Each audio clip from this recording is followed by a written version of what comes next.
really important to feel comfortable with getting on and off the treadmill.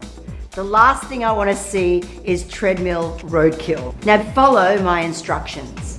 Think hands, then feet, hands, then feet. So while walking or jogging, place your hands firmly on the support rails. Then carefully step your feet off. When getting back on the moving treadmill, hands go back on first, followed by your feet.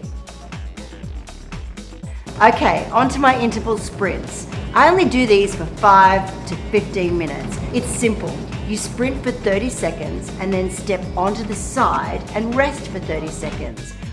And increase the speed about half a kilometre every 30 seconds. The important thing is to just feel comfortable getting on and off the treadmill.